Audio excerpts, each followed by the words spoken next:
હવામાન વિભાગની આગાહી પહેલા જ પાટણ જિલ્લામાં મેઘરાજાની એન્ટ્રી થઈ છે। રાધનપુર તાલુકામાં 2 ઇંચ જેટલો વરસાદ નોંધાયો છે।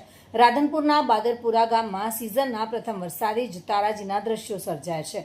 ભારે પવનના કારણે અને વરસાદને કારણે 15થી વધુ મકાનોના પતરા ઉડી ગયા હતા, જ્યારે અનેક લીમડાના વૃક્ષો પણ ધરાશાયી થયા હતા।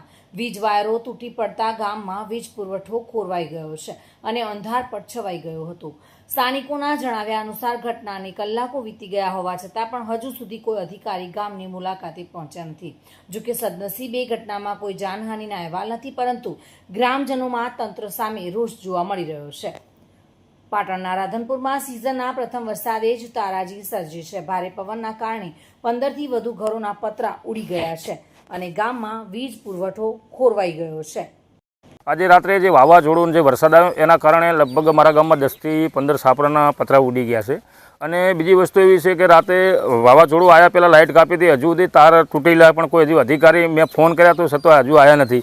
બીજી વસ્તુ તાલુકામાં 2 દાડા પહેલાં સૂચના આપવાની હોય કે ભાઈ ગામડાના સરપંચો છે કે ગામ લોકોને કહેવું પડે કે ભાઈ વરસાદને વાવાઝોડું આવવાનું છે તો તમારે સેફટી રાખવી, પણ અમને હજુ સુધી કોઈ સૂચના આપવામાં નથી આવી કે નથી કોઈ હજુ અધિકારી અહીંયા જોવા માટે આવ્યા। તો મારી સરકારને ખાસ વિનંતી છે કે જે નુકસાન થયું છે એની સર્વે કરાવે અને ખેડૂતોને ખરેખર અને ગામ લોકોને જે મકાનના પતરા ઉડી ગયા, કોઈ ઇંગલો ઉડી જાય છે, મોટા પાયે નુકસાન થયું છે તો એની સર્વે કરીને જે ભરપાઈ આપે સરકારને અમારી માંગ છે કે સરકાર આની સર્વે કરાવી અને અધિકારીઓને બોલાવી અને જે પણ ખેડૂતોને કે અથવા મકાન માલિકને જે પૈસા આપે એવી મારી ઠાકોર હેમચંદભાઈ છે, ગામ બાદરપુરા છે, તાલુકો રાધનપુર, જિલ્લો પાટણ।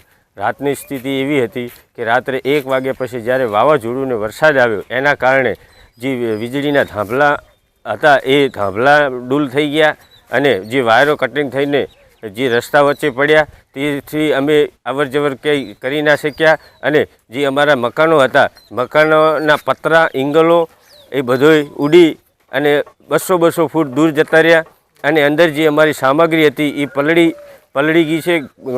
ખેતરની અંદર જે અમે સામગ્રી ભેંસોનો ચારો રાખ્યો હતો અને જે શિયાળુ પાકમાં અમારો જે ઘઉં, ચણા એ સંગ્રહ કરી રાખેલો હતો એ પણ પલળી ગયો છે। અત્યારે ખૂબ સ્થિતિ ગંભીર છે અમારી। દિગ્નેશ સુથાર સાથે bureau report, today Gujarati news.